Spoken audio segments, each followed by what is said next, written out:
told her I made a vow just to wait around. In a year I'll put her in a house on the shore or on a coast or an island. And every month I'd hop on a plane and fly, yeah, and take a shot for whatever she wants and buy it. She made me who I am, I got the heart of a lion, yeah. And for that, mama, I'm gratified. Grinding harder than everybody, so please don't act surprised when you see me pass your eyes quickly as I'm passing by.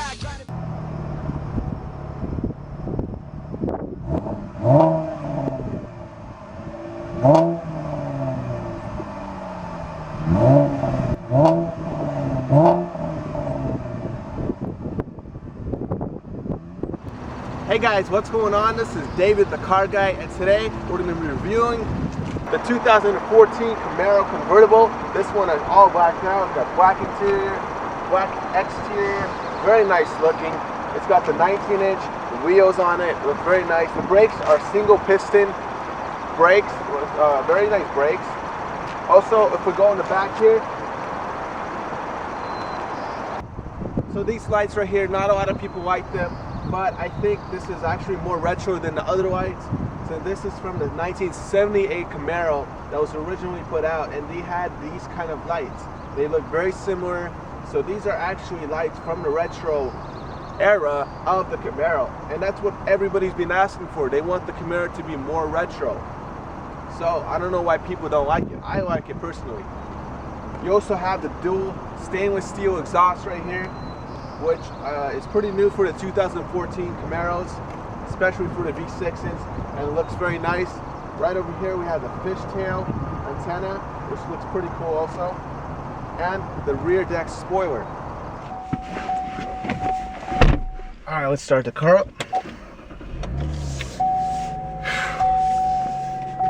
So the first thing you realize when you get into this car is how cool it looks. The interior looks very, very cool, and it just feels like you're like in a spaceship or something. Second thing you notice is how small these windows are. It feels like I'm in a bunker or something. It really does feel very, very different than any other car I've been in. And the third thing you notice is how cheap the interior is.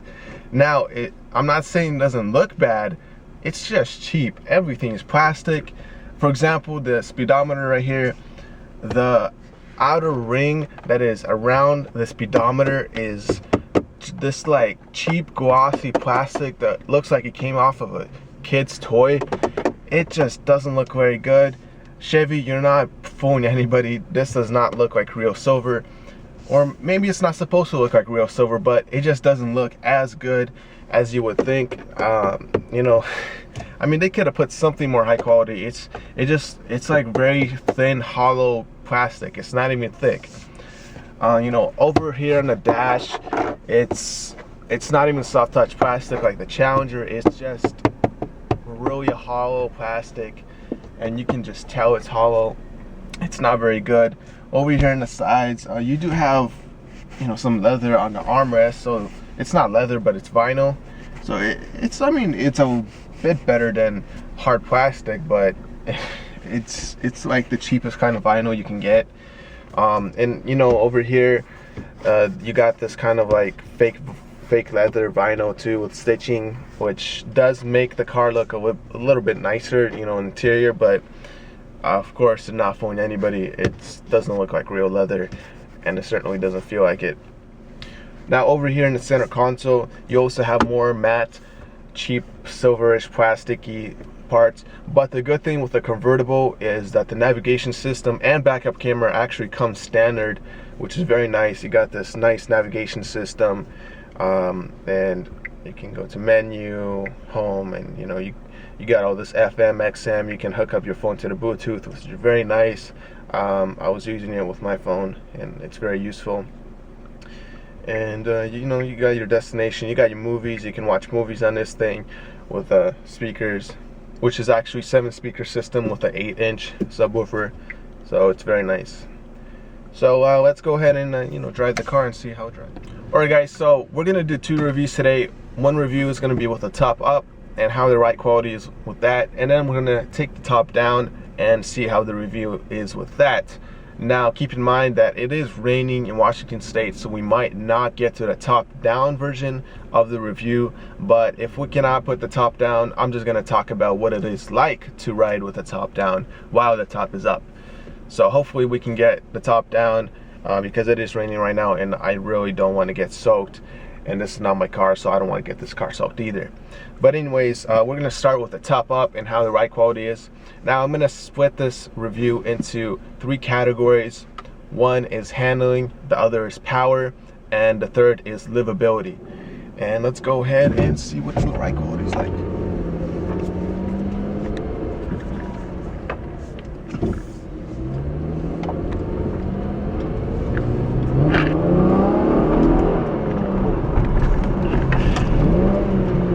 Sounds good, doesn't it?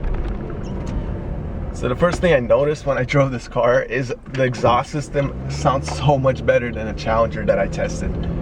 And that's saying much because the Challenger that I tested was actually a V8 Hemi Challenger, and that had the worst stock exhaust system I've ever encountered. Even my car, which is a 4-cylinder, has a better exhaust note than that Challenger did. So this car, I don't even think you need a external exhaust system because the sound actually sounds really nice. And it's not the grumbling, bubbly kind of sound you think of. It's more like it's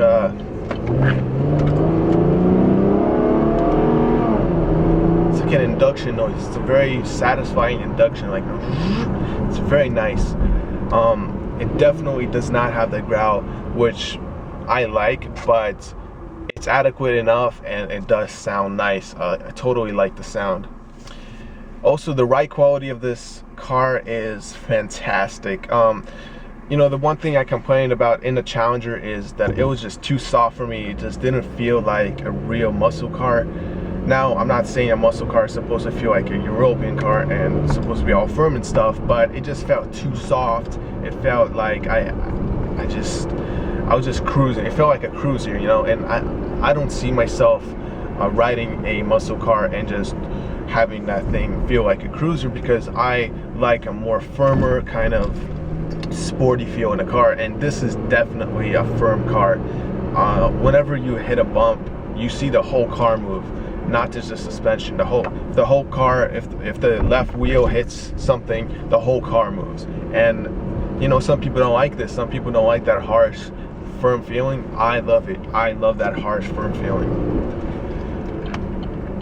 So we're gonna go here to the right and we're gonna see how good the power is.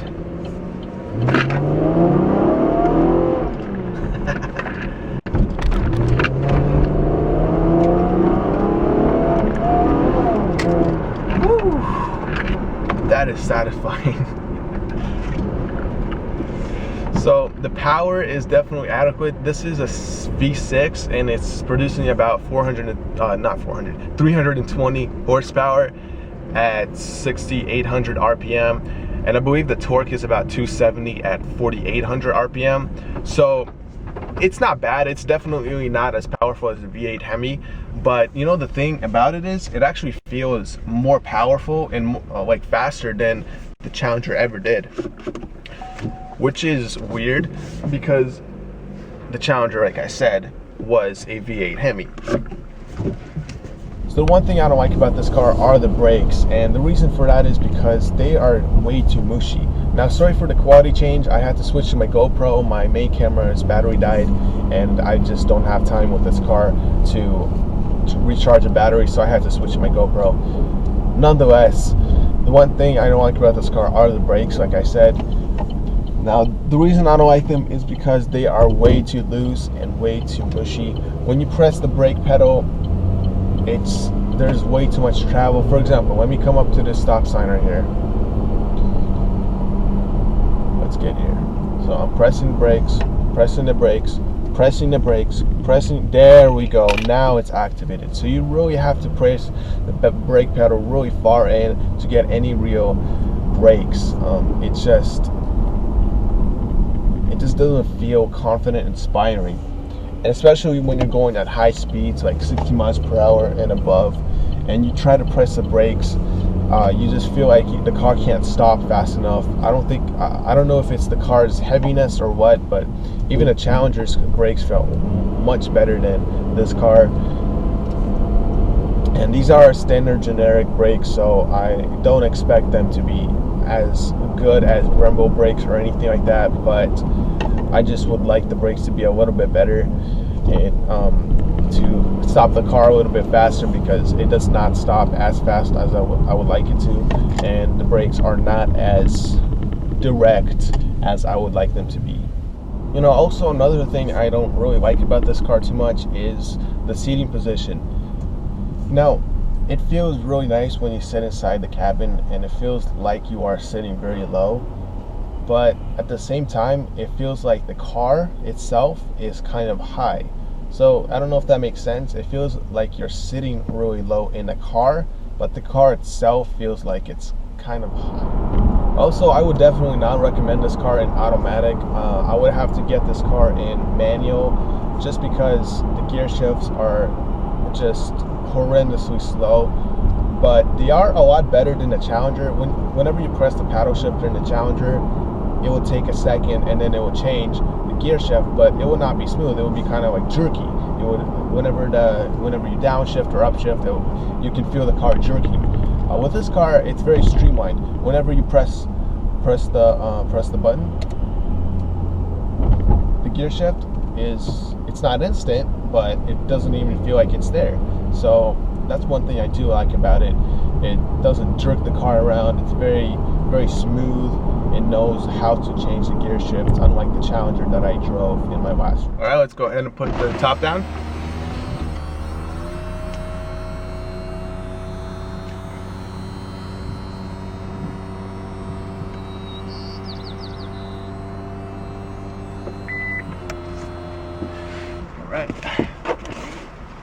So there's actually not much to talk about with the top down. It basically feels the same, except you get this amazing view, and all those blind spots that people complained about with the Camaro are completely gone. It really does feel amazing with the top down. You can see everything, and especially riding in the curvy roads of Washington State, oh, it feels great, especially in the mountains. Oh man, that is the best feeling in the world. I'm actually really considering getting a convertible just because it feels so amazing to ride with the top down. So let's go ahead and drive, and we're actually going to be talking about the livability of the car. So the standard convertible of the car starts at $32,000, and that's a lot of money. Considering the base Camaro only starts at around 24K, I believe, 25K. Let's actually put them on my glasses here. It's really, really bright.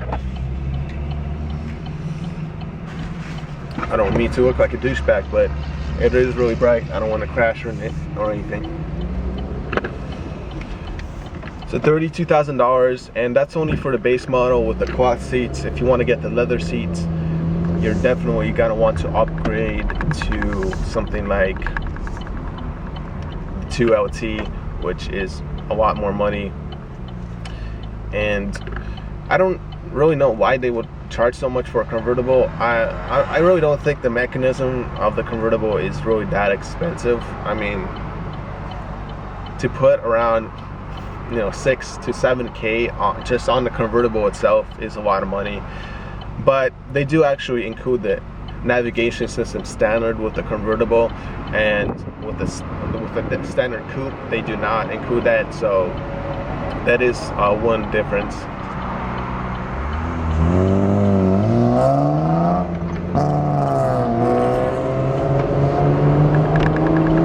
So yeah, like I said, the visibility is amazing. You see everything. It feels really good to ride in a convertible, especially a Camaro, since it looks so good with the top down. A lot of cars out there, especially BMWs, not the M6, but like different BMWs, like the 3 Series and the 4 Series, they don't really look that good with the top down or with the convertible top up. They just look a little weird with the cloth, and it kind of feels like an afterthought. With the Camaro, it actually does feel like it's supposed to kind of be there. It's very streamlined. It looks very like it's actually built into the car. Very nice. Also with the top down, it looks great. it feels like it was built around being a convertible itself, so that is really a great thing to have. So the car feels very rigid, especially for convertible. A lot of convertibles get a lot of hate for not feeling rigid. You know, they feel very bouncy and stuff, and because they don't have that upper support of the car. But this car actually feels very secure, and it feels like it does have that coupe style exterior. Alright guys, I want to thank you for watching this review. Go ahead and like, subscribe, and share my video to everyone. So thank you so much for watching. Go ahead and check this car out. See you later.